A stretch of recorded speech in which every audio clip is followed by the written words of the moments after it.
Hello दोस्तों, आज हम पढ़ेंगे इंडियन फेडरलिज्म। अगर इंडियन फेडरलिज्म की बात हम करें, federalism is system of government in which power divided between two और मोर लेवल ऑफ द गवर्नमेंट।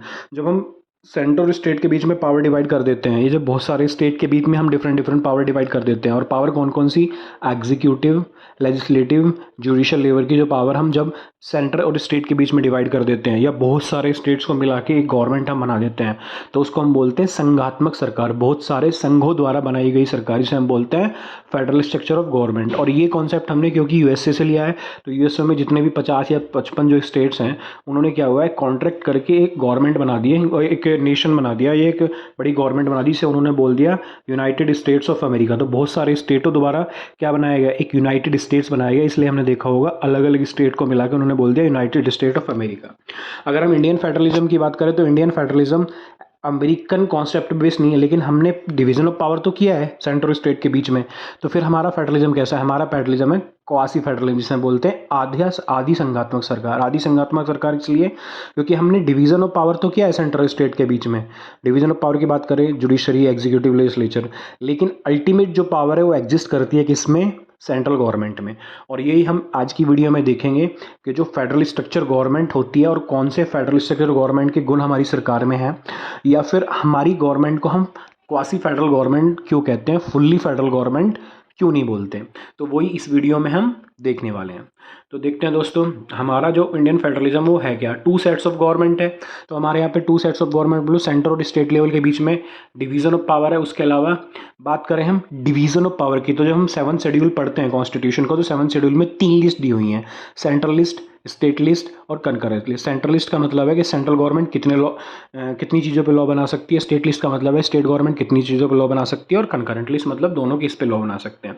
तो डिवीजन ऑफ पावर की बात करें, तो सेंटर और स्टेट के बीच में कॉन्स्टिट्यूशन ने ही अपने आप डिवीजन कर दिया पावर्स का, कि आप ये काम कर सकते हो, आप ये काम कर सकते हो। तो हम कह सकते हैं हमारा यहाँ पे टू सेट्स ऑफ गवर्नमेंट और डिवीजन ऑफ पावर है, और ये बात प्रूव कर दी है कि हमारे यहाँ पे फेडरल स्ट्रक्चर ऑफ गवर्नमेंट है। उसके बाद देख लेते हैं union list. It contains the matter on which central government can make the law. State list, it contain all the matter in which state government can make the law. It contain concurrent list, it contain all the matter on which both center and state government can make the law. तो अगर हम बात करें two level की government होगी, federal structure में होती है। अगर हम बात करें डिवीजन ऑफ पावर होगी, फेडरल स्ट्रक्चर में होती है।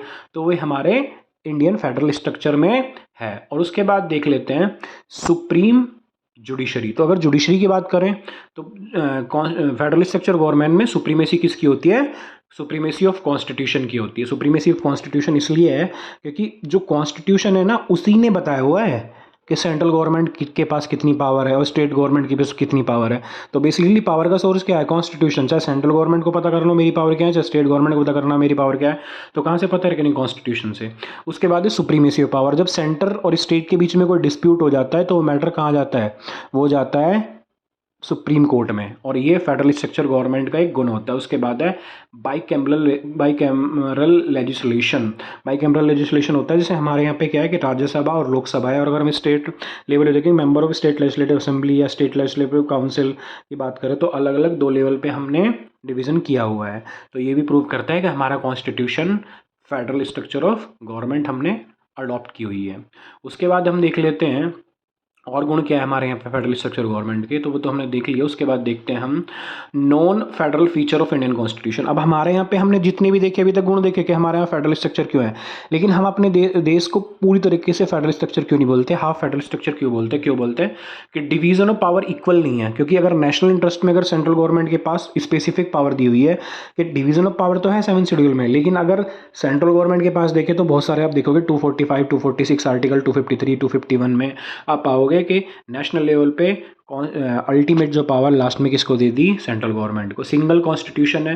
तो फेडरल स्ट्रक्चर कॉन्स्टिट्यूशन की खासियत ये होती है कि डबल कॉन्स्टिट्यूशन होते हैं। जैसे यूएसए में क्या है कि डबल कॉन्स्टिट्यूशन है, सेंट्रल गवर्नमेंट का एक कॉन्स्टिट्यूशन होता है, यूएसए में स्टेट का अलग होता है, लेकिन हमारे यहाँ पे सिर्फ सिंगल कॉन्स्टिट्यूशन है। तो ये बात प्रूव करती है कि हमारे यहाँ पे क्वासी फेडरल। उसके अलावा constitution is not strictly rigid. जैसे कि अगर हम बात करें अमेरिका की, तो अमेरिका का कॉन्स्टिट्यूशन रिजिड है। रिजिड मतलब आराम से चेंज नहीं हो सकता। लेकिन अगर इंडियन कॉन्स्टिट्यूशन की बात करें, तो आर्टिकल 360 और पावर दे रहा है किसको, सिर्फ और सिर्फ सेंट्रल गवर्नमेंट को, कि अगर वो चाहेगी तो अमेंडमेंट कर सकता है। तो तीसरी चीज़ ये प्रूव कर रही है कि हमारे यहाँ पे डिवीजन ऑफ पावर तो है, लेकिन अल्टीमेट पावर जैसे हम देखें रिजिड कॉन्स्टिट्यूशन की बात करें, अमेंडमेंट कॉन्स्टिट्यूशन की बात करें, तो किसको दे दी, सेंट्रल गवर्नमेंट को दे दी, स्टेट गवर्नमेंट को दी नहीं है। तो इस कंडीशन में हमारे यहाँ पे जो कॉन्स्टिट्यूशन है वो फुल्ली फेडरल नहीं है, हमारे यहाँ पे क्वासी फेडरल है, क्योंकि अंतत्वगत्वा अल्टीमेटली लास्ट में जो पावर जाती है वो किसके पास जाती है, वो जाती है सेंट्रल गवर्नमेंट के पास। और फेडरल स्ट्रक्चर गवर्नमेंट का गुण होता है कि वहाँ डिवीजन ऑफ पावर होती है, लेकिन हमारे यहाँ पे डिवीजन ऑफ पावर है, लेकिन उतनी full fledged division of power नहीं है। उसके बाद है central control over the state. Another non federal feature of Indian constitution is that central government has control over the state. This means that any law made by the central government has to be followed by the state. मतलब central government ने जो law बना दिया वो किसे follow करना पड़ेगा, state को फॉलो करना ही करना पड़ेगा। जबकि अगर हम फेडरल स्ट्रक्चर गवर्नमेंट की बात करें यूएस में तो ऐसा नहीं होता, वहाँ तो सेंट्रल अपना लॉ बना सकती है, स्टेट अपना लॉ बना सकती है, स्टेट के पास मर्जी होती है। उसके बाद करें सिंगल सिटीजनशिप की, तो सिंगल सिटीजन मतलब पूरे भारत में हर व्यक्ति को सिर्फ एक सिटीजनशिप मिलेगी, जबकि यूएसए में डुअल सिटीजनशिप होती है। सेंट्रल लेवल पे अलग सिटीजनशिप होती है और स्टेट लेवल पे अलग सिटीजनशिप होती है। तो ये दो चीज़ें और क्या प्रूव करती है कि हमारा कॉन्स्टिट्यूशन या हमारा नेशन कैसा है, वो फेडरल तो है लेकिन फुल्ली फेडरल नहीं है। वो कैसा फेडरल है, क्वासी फेडरल है। उसके बाद हम देख लेते हैं सिंगल सिटीजन फेडरलिज्म के बाद हम देख लेते हैं कि और जो हमारे यहाँ गुण दिए हुए हैं वो कौन कौन से, जो इस चीज़ को प्रूव करते हैं कि हमारा जो कॉन्स्टिट्यूशन है वो फेडरल तो है लेकिन कैसा फेडरल है, क्वासी फेडरल है। उसके बाद हम देखते हैं यूनिफाइड जुडिशरी। यूनिफाइड जुडिशरी की अगर हम बात करें तो ये बोलता है कि जो जुडिशरी है ना हमारे यहाँ पे, एक सिंगल जुडिशरी जैसे हम बोलते हैं सुप्रीम कोर्ट, जितनी भी स्टेट्स की जुडिशरी है ना वो उसके कंट्रोल में होती है। जैसे हम पता है आर्टिकल 129 कोर्ट्स ऑफ रिकॉर्ड बनाता है, आर्टिकल 141 सुप्रीम कोर्ट को जो रूलिंग है उसको लॉ बना देता है, मतलब उस हाई कोर्ट को फॉलो करना पड़ता है। तो हमारे जो हाई कोर्ट्स है ना डिफरेंट स्टेट के, वो इंडिविजुअल नहीं है, they are subject to control of the supreme court. उसके इसलिए हम कह देते हैं कि हमारा क्वासी फेडरल है, ठीक है। उसके अलावा बात करते हैं प्रोक्लोमेशन इमरजेंसी। जब आर्टिकल 352 टू 356 या 360 आप पढ़ोगे तो नेशनल स्टेट और फाइनेंशियल इमरजेंसी की बात करता है कि अगर कोई इमरजेंसी आ रही है तो उस कंडीशन में हम स्टेट गवर्नमेंट की पावर छीन के सेंट्रल गवर्नमेंट में दे देते हैं, सेंट्रल गवर्नमेंट को ये सारी पावर। और ये प्रूव करता है कि हमारे यहाँ पे फेडरल स्ट्रक्चर तो है लेकिन कैसा फेडरल स्ट्रक्चर है, क्वासी फेडरल स्ट्रक्चर। इसलिए हम बोल देते हैं, बार बार मैं बोल रहा हूँ कि फेडरल स्ट्रक्चर वो होता है जिसमें डिवीजन ऑफ पावर होता है बिटवीन सेंटर एंड स्टेट। लेकिन अगर फुल्ली फेडरल होता है उसमें साफ साफ डिवीजन ऑफ पावर होता है, लेकिन हमारे में डिवीजन ऑफ पावर तो है लेकिन अल्टीमेट पावर सेंट्रल गवर्नमेंट को दे दिया। अब ये केस है जो SR Bommai versus union of India, इसमें एक चीज़ बोल दी थी कि चाहे हमारे यहाँ फुल्ली फेडरल आप मान रहे हो चाहे आप क्वासी फेडरल मान रहे हो, लेकिन federalism is part of basic structure. अगर हम डिवीजन ऑफ पावर की बात करें सेंटर और स्टेट के बीच में, तो this is the part of basic structure and it is specifically provided in this judgement by the honourable supreme court that federalism is a part of basic structure. तो ये सारी चीज़ें प्रूव करती हैं। उसके बाद एक जजमेंट और हुई थी जिसमें बोल दिया था, जिसमें कुछ गुण दिए थे जो बताए गए थे कि हमारे यहाँ की गवर्नमेंट को हम फुल्ली फेडरल क्यों नहीं बोलते, क्वासी फेडरल क्यों बोलते हैं। तो ये केस है जी state of West Bengal versus union of India. The case dealt with the issue of the exercise of sovereign power by the Indian state. In this case the supreme court held that the Indian constitution does not promote a principle of absolute federalism. The court further stage 4 corrected. तो absolute federalism की बात नहीं हुई हमारे यहाँ पे, हमारे यहाँ पे कौन से फेडरलिज्म की बात हुई है और उसके बारे में 4 पॉइंट बताएं किसने, सुप्रीम कोर्ट ने इस केस में। पहला है the first characteristics of is highlight by the court is that constitution of India is the supreme document which govern all state and there is no provision of separate constitution। तो हमारे यहाँ पे centre का अलग constitution नहीं है और state का अलग कॉन्स्टिट्यूशन नहीं है, सिर्फ एक कॉन्स्टिट्यूशन है, उसी को दोनों को फॉलो करना पड़ता है। जबकि फेडरल स्ट्रक्चर गवर्नमेंट में अलग अलग कॉन्स्टिट्यूशन होती है। उसके अलावा the second characteristics highlight by the court that state have no power to alter the constitution but only central government.